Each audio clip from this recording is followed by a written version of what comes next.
জানেন বন্ধুরা, আমার বয়স এখন 16 আর আমার বয়স 12। সো হেই গাইস, আজকে আমাদের গেস্ট দ্য মোস্ট নেকি ঋষিকা পান। So without but let's start.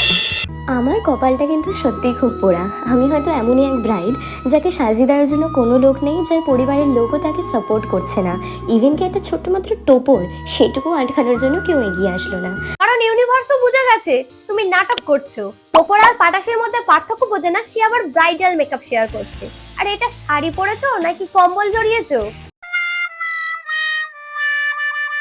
উফ, এই ঠোঁট নিয়ে নাটক। এই নাকি এই ওটা তোমার ঠোঁট না বানরের পদ? হ্যাঁ, যে তোমার আছে আমাদের নেই। আমার ঠোঁটটা খুব পাতলা, আমার মায়ের ঠোঁটটা পুরো গরুর চাকার মতন মোটা আর কালো। তোমার শুধু ঠোঁট পাতলা না, কাটাও। এরকম ঠোঁট আর কার যেন দেখেছিলাম, মনে পড়েছে। এই তোমার আপার লিপস নেই? লিপস্টিক কতটা উপর থেকে পড়েছে দেখো। এই ঠোঁট নিয়ে আবার নাটক করছে। তোমাদের অনেকেরই প্রশ্ন ছিল আমার বয়স কত। ন্যাকামির ওভার লেয়ার হয়ে যাচ্ছে। অনেক অনেক কি? হ্যাঁ অনেক কি? তুমি বাচ্চা, তুমি কথা বলতে জানো না? তুমি নিব্বি ছাপড়ি কোথাকার একটা। চাপড়িটা এত সুন্দর হয়। সৌন্দর্য দেখে ছাপড়ি বিচার করা হয় না, আচরণ আর সাজ পোশাক দেখে করা হয়। হ্যাঁ, তুমি একদিক থেকে ঠিকই বলেছো, তুমি ছাপড়ি না, তুমি হচ্ছে নেকির আপডেটেড ভার্সন। মুখের এক্সপ্রেশন দেখো। ভিডিও বানানোর আগে গাঁজা ফুকে বসো নাকি?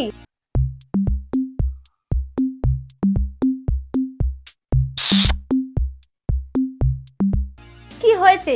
কি হয়েছে তোমার ঠোঁটে? কি সমস্যা বলো তো? যেভাবে আমি নর্মালি কথা বলি তাতেও অনেকের মনে হয় আমি নাকি খুব ন্যাকা ন্যাকা ভাবে কথা বলি। তুমি শুধু ন্যাকা ন্যাকা কথা বলো না, তোমার পা থেকে মাথা পর্যন্ত পুরোটাই ন্যাকামিতে ভর্তি। আমরা গলা দিয়ে কথা বলি, এ নাক দিয়ে কথা বলে। ন্যাকামিতে নোরা ফতেকেও হার মানিয়ে দেবে। তাই ইশিকা, তুমি বড় হয়ে কি হতে চাও? তো একটা টিচার হওয়ার একটা ওই ইচ্ছাটা রয়েছে। Ishika as a teacher. Good morning student, সবাই এবার চেজারটা খোলো। আরে বই খোলো। তোমরা হয়তো এখন বলবে কোনো মানুষের গলা যদি এরকম হয় তাহলে সে কি করবে। দাঁড়াও, তোমাদের ভুলটা ভাঙাচ্ছি। এক তো শুটের জন্য আমি সবসময় হিট স্টাইলিং করি, মানে একবার স্ট্রেটনার ইউজ করছি, এবার ড্রায়ার করলে এসব করতে করতে আমার চুলের অবস্থাটা জাস্ট দেখো। দেখলে তো, এ চাইলে নরমালি কথা বলতে পারে, বাট ইচ্ছে করে লোকে ট্রিগার করার জন্য নাটক করে। তোমার এত নাকামি আসে কোথা থেকে? আমি কি বলেছিলাম যে আমাকে কি বলবি? সন্তুর মমি। ও হরি, এ তো গোড়ায় গন্ডগোল। বুড়ো বয়সের লোকের হাতে পায়ে বাত হয় জানি, আপনার কি মাথায় হয়েছে নাকি? আপনাকে টেস্ট করলে আমাকে হট লাগবে, দেখতে কত সুন্দর লাগবে। বাবা তুমি ভুলে যাচ্ছ, তুমি একটা 19 বছর মেয়ের মা। কাকিমা রিল্যাক্স, চোখ কপালে উঠে যাবে তো। কোনো ওঝা দেখতে পেলে ভূতে ধরেছে ভেবে দুবার ঝাঁটার বাড়ি দিয়ে যাবে। একটু হাঁটা কম করো। আইস, আমি হা করে না লাগালে আমার ঠোঁটে লিপস্টিক লাগে না।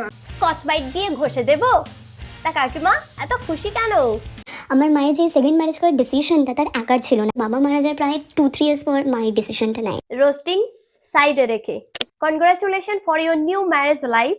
যতই কাঁদো আর যাই করো না কেন, যে গেছে সে তো আর ফিরবে না। তাই আমার মনে হয় নিজের লাইফকে আগে নিয়ে যাওয়াই ভালো। Let's start the roasting. কলেজে পড়া 19 বছর বয়সী মেয়ের মা হিসেবে মাথা ভর্তি সিঁদুর আর কপালে বড় লাল টিপ আর অল টাইম শাড়ি চুড়িদারি যে পরে থাকতে হবে তার কোনো মানে নেই। আর এই হলো আমার মিষ্টি মা, যিনি আমার থেকেও বেশি মডার্ন। একদমই, তোমার মাকে কেউ মাথা দিপি দেয়নি যে টিপ শাড়ি সিঁদুর পরতেই হবে। তোমার কাছে শর্ট ড্রেস মানে মডার্ন হতে পারে, বাট আমার কাছে মডার্ন মানে আধুনিক চিন্তা ভাবনা, কুসংস্কারকে ত্যাগ করে সংস্কারকে আপন করা। তোমার মা ওয়েস্টার্ন পরছে বলেই যে মডার্ন, আর আমাদের মা টিপ শাড়ি সিঁদুর পরে বলে তারা যে ব্যাকডেটেড কুৎসিত, তা কিন্তু নয়। So guys, that's for today. ভিডিওটা যদি তোমাদের ভালো লেগে থাকে তাহলে একটা লাইক করে দাও, আর তোমার কি ওপিনিয়ন সেটা কমেন্ট করে জানাও। আর চ্যানেলে নতুন হয়ে থাকলে সাবস্ক্রাইব করে নাও।